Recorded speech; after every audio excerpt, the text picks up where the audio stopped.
All right, well, here we are. It's the 24th of August, the year of our Lord 2022. We were trying to decide how long ago it was we were in this very same position. It was 4 or 5 years ago. But here we are, myself and my traveling companion Gray here. Howdy. And where are we going today? Alaska. Alaska. On that, the Matanuska. Matanuska. We've both mentioned that we're going to have to change our passwords. Wait, we can't put that on the internet. Because nobody used that information. We don't ever use boat names as our passwords. But if we were to, we would have to change our passwords. But no, so we're getting ready. We do not have the truck here this time. We did some planes, trains, and automobiles. And buses. Planes and a bus. Planes and a bus. And we're going all the way to Sitka this time. So we're going to find other ways to peel off and take the truck to other places like the Alcan Highway back to Utah. So that'll be one of the goals of this trip. So we will check in later once we get on the boat. Well, here we are. That's a bigger window than we had last time. We have an outlet. There's our makeup station. It's not a makeup station, it doesn't have a mirror. Oh, well, yeah, there's our desk. So here we are on the boat.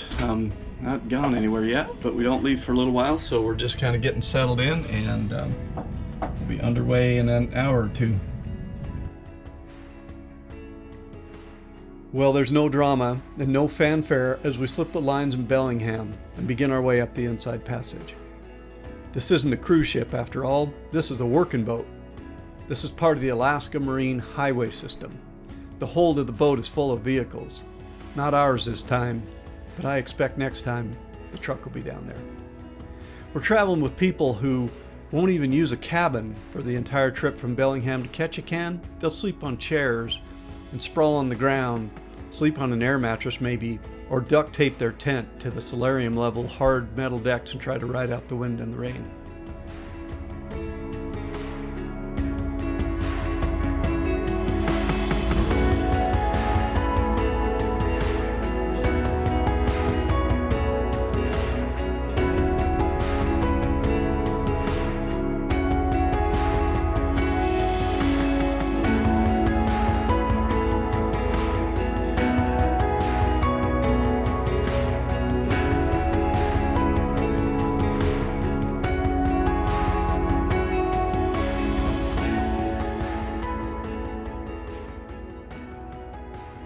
For me, day one, waking up to fog right down near the water, temperatures probably in the 50s. It was absolutely perfect, just what the doctor ordered to break the cycle of 100-degree plus days that we'd had in Salt Lake.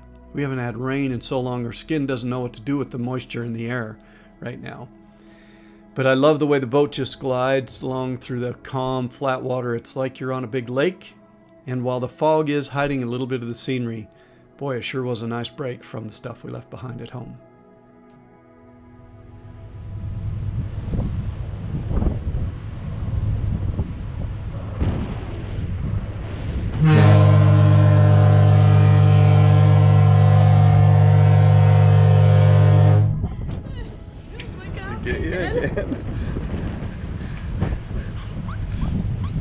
What was that noise? It's really, really loud, okay?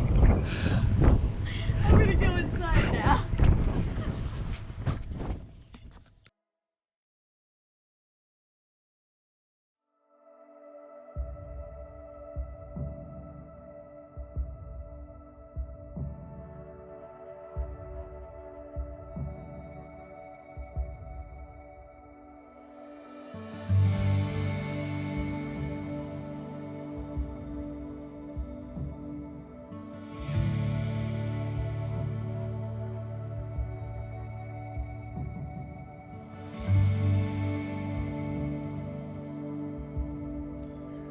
Later that day, the fog burned off, and look at the glorious views we were left with. High, fluffy clouds, still plenty of calm water to travel through, and now we can really get a look at the mountains that line the inside passage. This is it. This is why we come here. There's nothing like this anywhere in the world that I'm aware of. I can't get enough of it.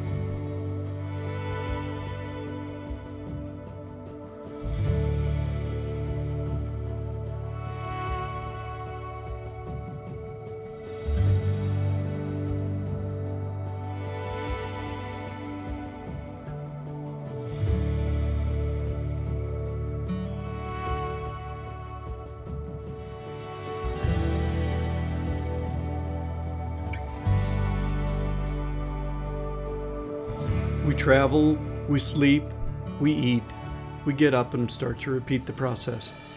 Midday finds us pulling into Ketchikan, Alaska, our first stop, but not the end of the line for us this trip around. Last time up here, this is where we pulled the truck off. This time, we're just going to continue north. Old boats lined one side, new boats lined the other side. You really do see a little bit of everything when you come to Ketchikan. Cruise ships to work-in fishing boats, float planes fill the skies, and the ferries, both the main lines that we're on and the inter-island ferries. This is, after all, the first stop on the line from Bellingham up to Alaska.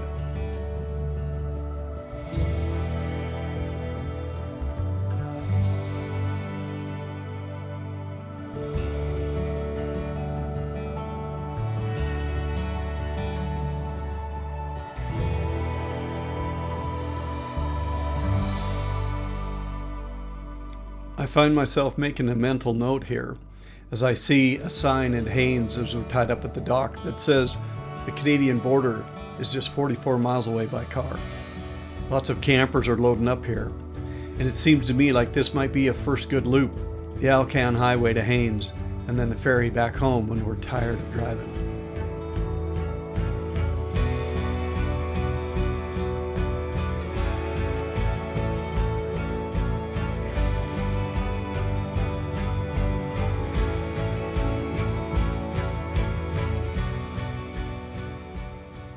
This picture sums up a lot of what the trip to Alaska is all about. A lot of time and not much to fill it with. No casinos, no fancy restaurants, no night shows, just the view, the scenery, and the crocheting. Gray met all the little old ladies on the boat, a few that were younger. They all had a lot to talk about. Threads and yarns and crochet bowls and whatever else.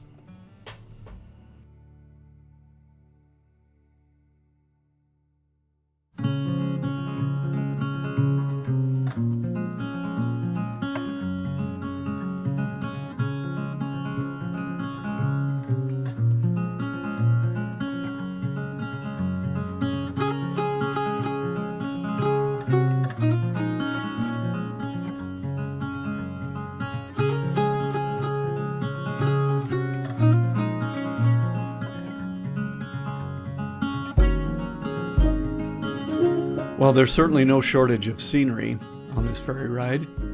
I'd have to say that the crown jewel of the whole thing was, for us, the ride through Peril Strait here, just before we get to Sitka. I believe the Wrangell Narrows are similar to this, but we pass through those in the middle of the night. Now, in this strait here, it's so narrow that when the tide is running, there can be 8 knots of current through here. The boat slows down to a crawl and picks its way around islands and buoys. Sometimes the red buoys right here are only 300 feet from the shore. So this was a great way to end the trip off. And before we knew it, we were pulling up to the dock in Sitka. Seemingly all too soon, our ferry ride was over.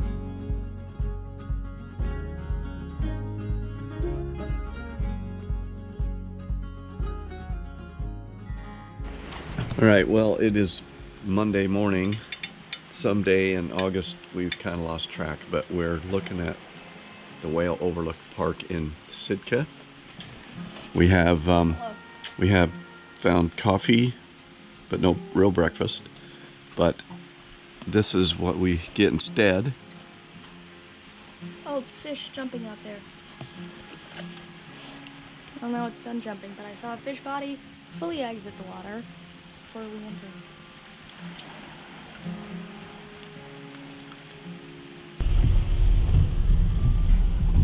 We passed along. We did? Yeah. I thought we were gonna go up that way, but whoops.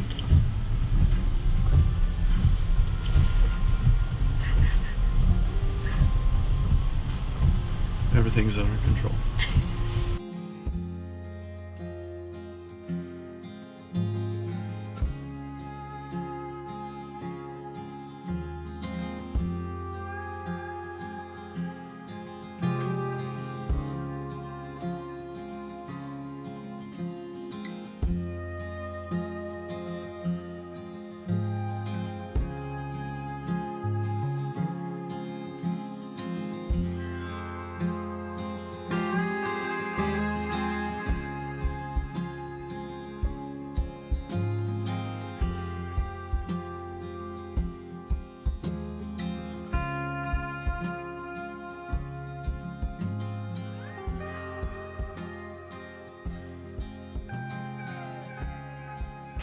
Here we are, braving the weather.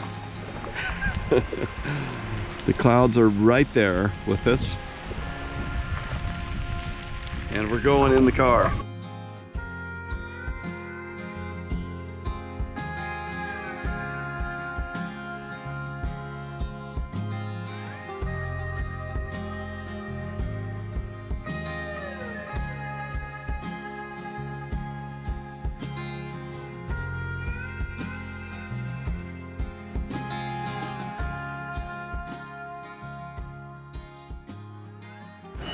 All right, well, we disrupted the seagulls so we could figure out what they were eating, but we can't figure out what they're eating. They didn't go far, so they like this spot, obviously. It's raining again. Or still, yes. And there's our intrepid explorer. Intrepiding.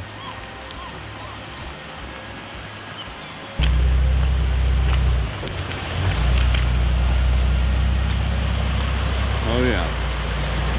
So there's some, but then there was two like right in here a minute ago, big guys.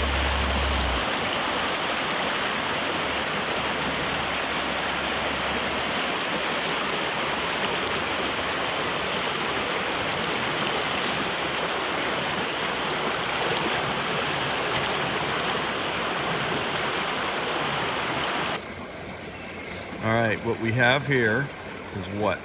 It's a little salmon egg. Coming out of the little river. Humpback salmon slash pink salmon.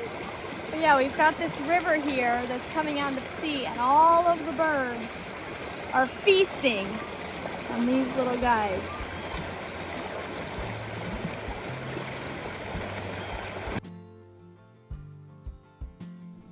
And then a bear came to visit us. Actually, through skillful photography, this looks like we're getting visited by a wild black bear. But actually, this is our visit to the Fortress of the Bear. This is an exhibit or a sanctuary for bears that have been orphaned. In Alaska, apparently, if a bear cub is orphaned, it's illegal to return them to the wild. So here in this old, what used to be a pulp mill, in the water tanks, they've created these habitats for about 5 brown bears, I think it was, and 3 black bears, all that were orphaned at one point or another and are now living here and being taken care of and looked after.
Obviously, it was a dark and stormy night in the woods on this day.